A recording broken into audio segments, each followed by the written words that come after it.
everyone. I'm sorry for that little delay. It's getting my screen to share with you. I hope you've had a great day so far. My name is Dr. Melinda Pierson, and I am the chair of the Department of Special Education. And I'm here today with you to talk about building intentional relationships with students. And this is going to be important for every aspect of our lives, but especially from the viewpoint of working in classrooms, whatever your role might be as a teacher, an intern, an instructional assistant, maybe a student teacher. So the goal today is to really be looking at a classroom environment and how our intentional relationships can make a huge difference. So a little bit about me. I have been at Cal State Fullerton since 2001. I have been a department chair since 2007, which is a really long time. I was at Cal Poly Pomona for 3 years prior to that as an assistant professor. During that time, I have focused on 3 areas of research. One is teacher training, which is partly what we're doing today, as well as affective characteristics, which is social skills, self-concept, and loneliness, especially in adolescents with mild, moderate disabilities. And what we're talking about today, building intentional relationships with students, is going to improve their social skills, hopefully adjust their self-concept to being more positive and reduce loneliness, because as a teacher, as a student teacher, as a paraprofessional, we care about our students and about every one of them. So that's my second research area. And then my third research area is evidence-based best practices in literacy. So I love to do a lot on literacy. Before being a professor, I taught for 8 years in 2 different school districts, elementary, middle school, and high school. But I've been in schools consistently since 1990 as a consultant, doing a lot of professional development before the school year begins for teachers in districts, supporting teachers and my students throughout the years in their classrooms, and conducting a lot of research. I have published a lot, and especially in this area of affective characteristics, social skills, self-concept, and loneliness.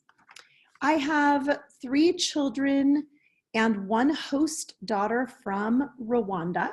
So I have 4 kids. I have 1 who's in grad school at Xavier in Cincinnati, 1 who is in college, just starting college in Oregon. My host daughter from Rwanda is in Santa Barbara for college. And then I have a 9th grader. And in addition to that, I've had 15 foster children come live in my home through the years. And all of my kids have been guinea pigs for this very important topic of intentional relationships with students. So today we're going to talk about the positive impact of your relationships with your students, and hopefully it will give you some strategies on how to work better in classrooms with the students, as well as with their families, possibly with colleagues, and even with people in your own family or your community. So overall, hopefully you'll be thinking more about the importance of building intentional relationships. We're going to talk about observation and not judgment. This is especially important for our students who have special needs, because I did another webinar which talked a lot about their social status, which is usually negative, by teachers and by peers. And so our intentional relationships with all students, all of our children and adolescents in our classrooms, matter a lot. People are watching us, the kids are watching us, and people are learning from our behaviors and our actions as role models. We're going to talk about connecting to ourselves. We're going to learn what I notice statements are, and we're going to learn how to extend those. We're going to talk a little bit about mindfulness and how to strengthen the learner's mindset through a daily routine. We're going to talk a little bit about how to set up your day so that students are well prepared and supported with good social skills and interactions with everyone around them. And then what's the big deal about small talk? We'll talk a little bit about that as well. And then active learning strategies, and then final thoughts and reflections. We kind of have a lot to do, but we'll keep this flowing pretty quickly. So, positive impact through intentional relationships. You know that every child needs to have connection, and that intentional connection that you're going to build and work hard for is going to matter in the success or the failure of each student in your classroom. So everything starts from within ourselves. So when you're frustrated, it's not always easy to hide that frustration. Kids can feel when you're tense, and they know when your frustration shows. And my host daughter from Rwanda, as an example, I had a situation with her where we were trying to get her a bank account, and the people at the bank were not giving us attention. And I don't know if it was a racial judgment against her. I don't know if it was an age judgment against her or a financial judgment where they assumed that because she was a college student, she didn't have much money, which of course she didn't, but that was beside the point. They needed to support us in setting up this bank account. And I was trying to be a good role model in front of her. And I was also embarrassed about the behavior of the people at the bank. But I was standing there communicating with them and trying to set up this appointment so I could support her. And I thought that I had it all worked out, and we were able to set up the account. And we walked out of there, and my host daughter says, "Mom, I could tell how frustrated you were with the people at the bank." And I was surprised. I was like, "Well, how did you know that?" And she said, "I could tell by the way that the back of your teeth were clenching and by the way you were holding your mouth." And I really thought that was interesting because I was so proud of myself that I was very calm, that I was really trying to keep things good and keep everything calm. But I think that my frustration showed. So that was evident there. So be careful because your frustration can definitely show. What about making sure that you remember that good relationships boost our longevity, that it matters in our lives that we have good relationships. It helps our mental health. And I think that's why this pandemic has been so difficult for people, is that our mental health of being away from people and having those relationships that we thrive on just hasn't been there in the same way. So it's important that we really work hard to build those relationships because it does make a difference in our happiness. So significant connections help you to feel peaceful, happy, and calm. So it's actually true that your immune system gets stronger because you have dopamine and oxytocin, and your stress hormones decrease. So you actually are healthier if you have significant connections. Also, mindfulness matters. And there's another webinar on mindfulness and social emotional learning that you can listen to. But having mindful practices do matter, and we're going to talk a little bit about some of those practices today, just briefly. So when you have achieved well-being, you can really start to cultivate relationships with others. So I want you to think about these couple of relationships. So a solid relationship versus a gas relationship versus a liquid relationship. So let me describe to you the difference in these three types of relationships. So a solid relationship, it's hard solid, it's unbreakable. Just like iron and wood, it has no flexibility.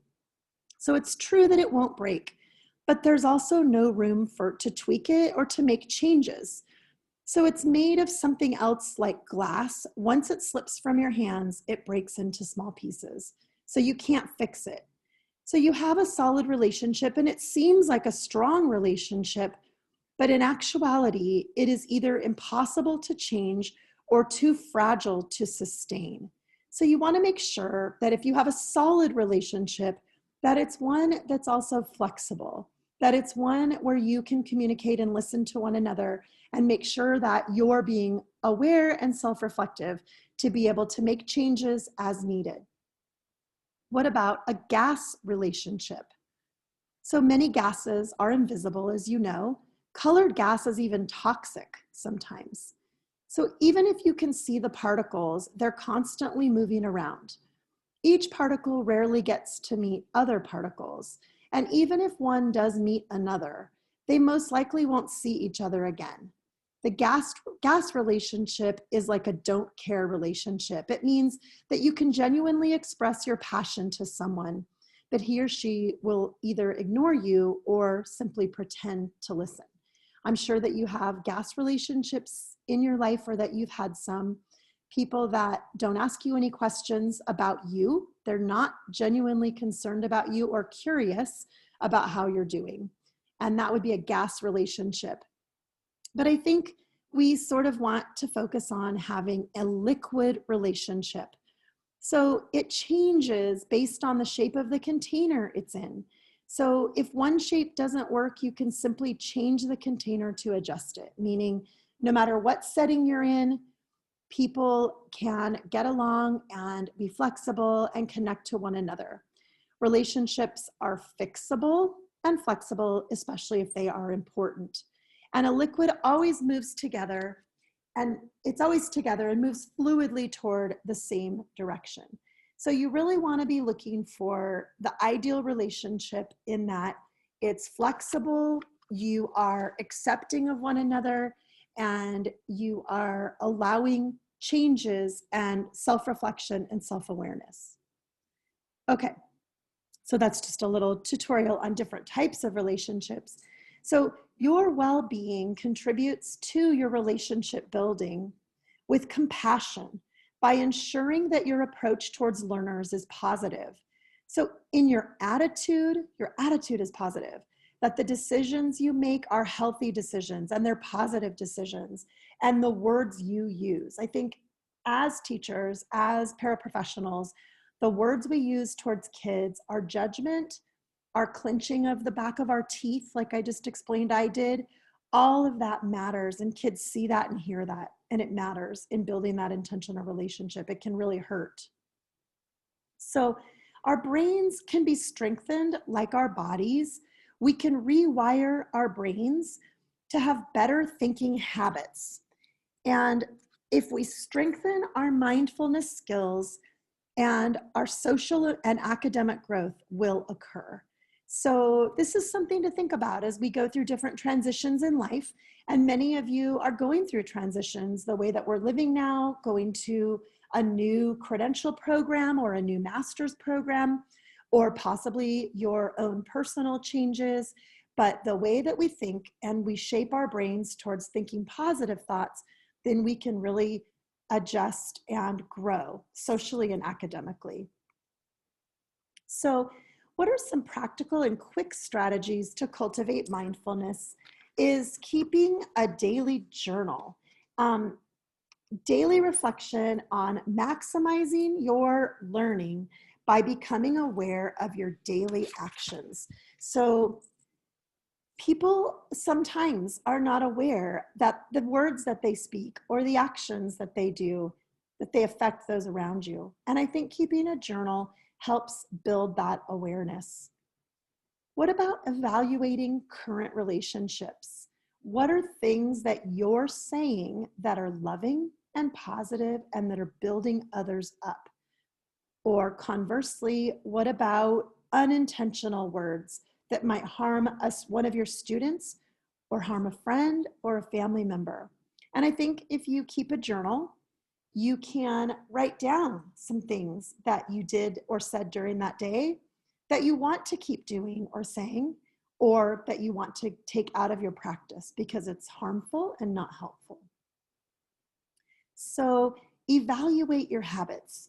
Think of some learners whom you wish to improve your relationship with and list why and how you can do that. So one example of a journal where you might list a student's name and you might list some of the behaviors, such as, this student is lazy and he doesn't seem like he's ever listening to me and he doesn't want to do anything. He doesn't want to try anything new, but I believe he's got a lot of potential. So then you would list what you can do to try to support this student. So I'm going to pay more attention to him. I'm going to make sure that when I give directions that he heard me. And of course, a great strategy to do that is to do a think, pair, share.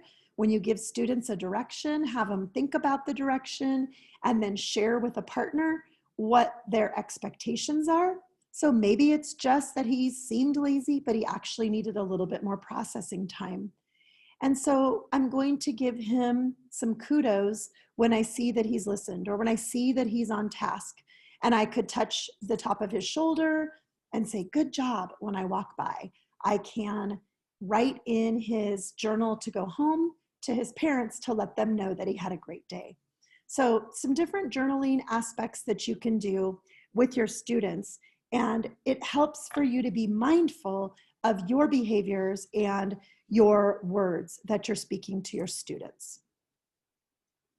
Okay, let's talk about observation and not judgment. And this is really hard. This is hard for me as well. I think we're really quick to figure out who in our class are the kids that are going to be the hardest workers, the best listeners, the best behaved, and teachers love those teacher-pleasing behaviors. Of course, those are so desirable, but not all students are like that. So what about learning I notice statements in relationships with our students? So our intention is always to build our students' self-confidence and to motivate other students. So we need to just acknowledge the simple things. This is really easy. Notice random, positive things to show you care. And this will build trust and a stronger relationship. So you could say, I notice you look happy.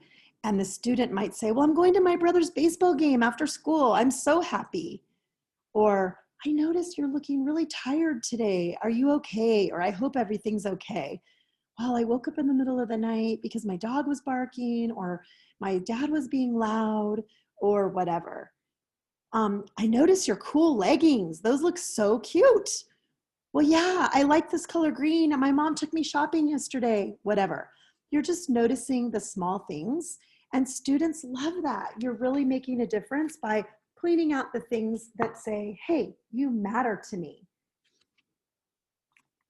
And then transforming the you statement to questioning. So instead of you are not doing it right and you're showing your frustration, to let's practice again, as this concept can be really hard. Here, let me guide you. Which step was the most confusing? Or if a student is not working to his or her full potential, a mindful teacher will look at different issues to figure out why. So, has the student been ill? Are there problems at home? Are there social issues at school? Social issues can really bring you down. It's really a big deal. So be mindful of what is going on with your students that might be affecting them reaching their full potential. And this is going to help you to build that intentional relationship by learning more about them and being even more caring. What about connecting to ourselves? So a little bit of self-care here as teachers and leaders in a classroom. I notice relationship within ourselves. So train yourself to tune in, to be aware and reflective to what is around you and your responses to your environment in the classroom, with your family members, with your friends and community. Don't let the fear, fight, flight part of our brain suppress the logical part of our brain, the prefrontal cortex, which controls our attention, our memory, our focus. Our awareness activates the prefrontal cortex. which allows us to make wiser decisions. So if you actually journal and you're actually writing down some things you've noticed about your day, your behavior, things you've said, you can actually change the prefrontal cortex, which enables you to make wiser decisions. Isn't that interesting? That should encourage all of us to change. So I just was talking to my oldest daughter, who's back east in grad school, who's struggling. She is in an entirely new state where she knows very few people, and she's having some negative thoughts because this is really a hard graduate program. She doesn't know anybody, so she doesn't have time to go out and have fun with friends, even if she did know anybody. And so she's really working right now on changing her negative thoughts into positive thoughts. And that's really going to change her brain into feeling better and helping her to make wiser decisions. Take time to engage with yourself. Notice your breaths and feeling. And one way you can do that is just sit alone for a quick minute or two. Sit on a chair. If your household is constantly busy, you might actually need to go into the bathroom and sit on the toilet. That's my household usually when I have all the kids home. And then set a timer for 1 minute or 2 minutes, whatever you can give. And focus on the air going in and out of your nose. Also use your belly. Take a nice deep breath where you can feel it all the way down in your stomach. Your belly's rising up and goes down. And you can also count each breath. Count 1, breathe in, 2, breathe in, 3, breathe in, etc. Notice each breath. And when your thoughts appear, try to let them go calmly for a minute. Don't judge, but just notice. And sometimes this breathing really helps us to calm ourselves and to just take a breather in the day, have a break, and help us to reframe our day. What about mindful listening, mindful eating, and how do these experiences influence your thinking and help you build intentional relationships? So, are you really listening to your students when they're trying to tell you something? Are you really listening to your partner, your spouse, your children, your mother, your friends? So one activity you could do in mindful listening would be to just sit quietly for 1 minute and just listen to the sounds around you. And what noise did you notice that was the nearest or the farthest? And if you get distracted, come back to the sounds. Right now, I'm in my home recording this, and I have a fan on, and I can hear the fan. And that's the closest sound. I'm actually worried that my dogs are going to bark. So that could be another sound that we could all hear in a minute. But that mindful listening and just taking a breath to listen. And this goes when people are trying to talk to you. Actually focus on the words that they're saying. And then what about mindful eating? Instead of just eating so fast because you're in a huge hurry or because you're hungry or because it's just a good distraction for you, you can take the time to notice the colors, the shapes, smell it, notice the texture, take a bite and slowly chew. What does that actually taste like? And sometimes by sitting and just trying to take a breather, you really start to notice a lot more around you. It helps you to be more self-aware and thus more self-reflective. So if you're looking to extend your I notice statements, instead of just, hey, I noticed that you're tired today, or I noticed that you look so happy today, this is intentional acknowledgement and cheerfulness that affects every person in your life. So start simple. Notice the small things of those around you. Kids are going to notice. This is such great modeling skills. Really try to be grateful for everything. I always tell my children when they go to someone else's house, I say, you are to be the most grateful child at this party. And I hear frequently from people say, wow, your daughter was really thankful. And what's weird about it is I felt like it was genuine. And I don't want my kids to just say, thank you, thanks so much, thanks. Like, because you're supposed to say thank you to your teacher, to a friend, to a parent. No, this person took the time to help you on homework, to help you explain a problem you didn't understand, to make you a meal, to drive you somewhere, to compliment you. People that put in effort around you, they care. So make sure that you have gratitude and that you're showing that. So self-awareness must be developed. And so we've talked about several ways to do that.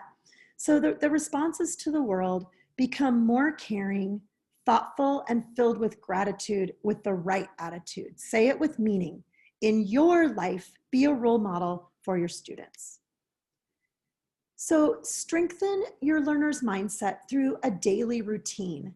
So every day you walk into your classroom and you have a good mindset. This is not an easy time. Right now we're in the middle of the pandemic. I'm assuming you could be listening to this and we're still in the pandemic. And if we're not, we still have challenges and some difficulties. So having that right mindset makes us engaged with activities and our desire to succeed. A person with a growth mindset sees talents and abilities as things they can develop. So examples of some feedback language with a growth mindset would be, look at how much progress you've made on this. So it might not be done and it might not be perfect, but they're working away and they've taken steps to meet the ending goal of completing that task. Hey, we can always fix your mistakes once I see where you're getting stuck. So instead of saying, did you get that wrong? You don't get it still, do you? I mean, I can't imagine we would really say that, right? But I hear from kids all the time that teachers sound frustrated, that they say these things. But instead, let's just say, hey, let's figure out what's stopping you. Let's figure out what's confusing. I'm here to help. What about saying to students, I want you to remember how challenging this was when you began?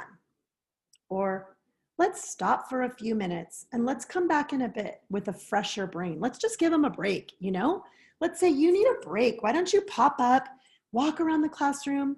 Remember, I don't need you to distract anybody, but you can walk around the back of the classroom, stretch a little bit, breathe deeply, think about the moment, and just have a little break away from your classwork that you're struggling with right now. When you come back, we're going to figure out where you're stuck, and I'm going to help you. So an example of a daily routine. So greet students as they enter the classroom with an I notice statement. Good morning, Jose. Good morning, Katrina. Oh my gosh, wow, I love your new haircut. Hey, how was that baseball game last night? How did that go? So you're saying this student matters to me. I care. I want to hear what you're saying. You're going to have intentional listening skills, but you're showing them that it's important to have curiosity about other people and to care. And I recently just did some research with some elementary school students, first grade, third grade, fifth grade, and 300 students rated greeting each other as one of the top 4 social skills that they wanted to see in their friends. So they felt special, they felt important because they were greeted by somebody. So that's pretty cool. Also incorporate mindfulness into the morning of the classroom. There are so many things you can do. I have another webinar that I've recorded on mindfulness, but there's a lot that you can Google as well on some different mindfulness activities that are a great way to start your day, just a couple quick minutes. Throughout the day, be prepared for transitions.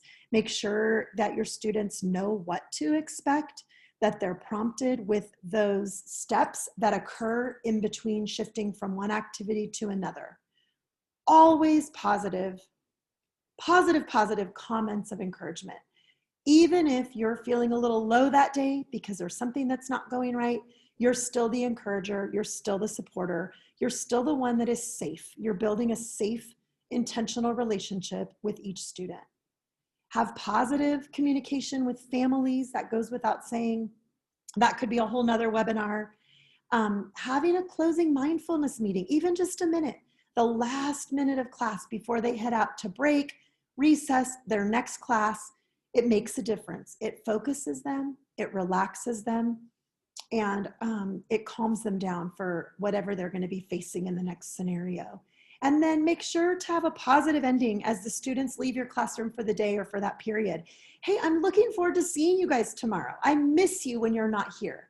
Have a great day, a great afternoon, whatever, but end it with something really positive for your students. And then what's the big deal about small talk? Conversations create connections. It drives me nuts when my students say, my high school, my children and their friends say, oh, my teacher doesn't even know my name. They wouldn't even know that I had, my brother was here last year and they wouldn't even notice that, right? I'm thinking, okay, how can that build relationships if you don't even bother to know their names? That's high school, but still. Model showing interest in their lives and ask questions because you truly care and you want to know. And I'm asking you to do this in your personal life. It will improve your relationships so wholeheartedly. That is a skill that I teach my kids. You need to text your sister and you need to ask how her day was. She just started her first day of college, or your brother just pitched in a baseball game. You weren't able to go, but I need you to text him and say, hey, how did you do? Did you guys win? Did you lose?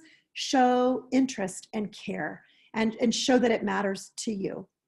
So safe adults who build positive connections show that our students matter to us. So conversation is really the key that unlocks positive life change and dynamic personal growth. I'm sure you can remember when people ask you questions about your life, and you might go on and on about your life, and that's okay. You can also have reciprocity, friendship reciprocity, where you share about your life because it's important to give people information about your life because it's fun and that connects them to you.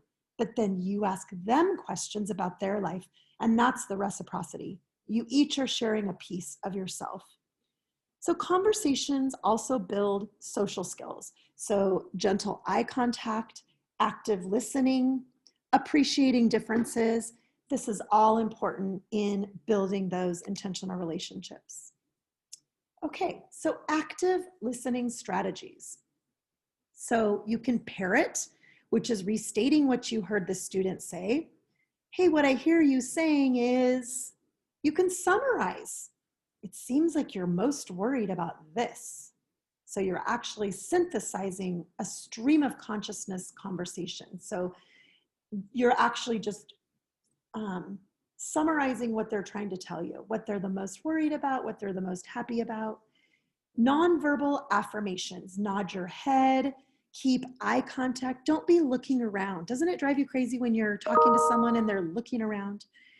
Don't interrupt. Don't be thinking every minute what you're going to say next. Just be a listener, sit and listen. And then validate their feelings, reflect that student's emotions. I understand that you're feeling this way. I say a lot of times to people when they're sharing their problems, most of the time I get it because I've been there. And I say that. I say, I get it. I understand. I know why you're feeling that way. It makes a lot of sense. That's really logical. And I don't just launch into instant solutions. I listen. I allow them to share their thoughts and share their feelings with me. Personal feedback. Make fact-based observations. You can offer your opinions, but don't make judgments. So you said this, or I would also be feeling that way, or in this situation. So try to draw out more information, probe them with some what if questions. So what do you think would happen if you did this, or if you handled it this way? What about some I messages? So encourage the student to use, I feel this way when. And then validation. Express your gratitude for the student who's placing trust in you. I appreciate that you came to me with that issue. I'm glad that you trust me because you can trust me because I care. So, some final thoughts and reflection. I wish we were together because I would actually love to hear your thoughts throughout this whole presentation. But I want you to think about the positive relationships that you currently have with your students or with family members or with friends. And why are those positive? What did you do to support the development of those relationships? How did you get there with those people? And then think again about others around you that might not be even as close to you, with colleagues, with your boss, with anybody that might be a little bit more distant. How can you support those relationships and maybe even indirectly help people that are a little bit farther out of your social circle? And for a goal for today, I want you to think of two students, or if you're not in a classroom right at the moment, maybe think of two friends, two family members that you would like to develop a better relationship with. And what specific strategies from this presentation do you plan to use, or other resources, to be intentional about building that relationship and improving it overall? So I really encourage you to set a goal, write it in your journal, write it somewhere and look at it every day. Because I think if we write down our goals, we actually work a little bit harder to meet them. I also think having an accountability partner, whether it's a friend, maybe you have a small group at church, maybe you have a book club and you're exploring a really interesting book, somebody that could hold you accountable for really trying to improve a relationship or two surrounding you. So I will be thinking of you as you join me on this reflective journey of self-awareness and better listening and better intentional relationships with those around you. Thank you for joining me today, and I really wish you luck on this wonderful journey.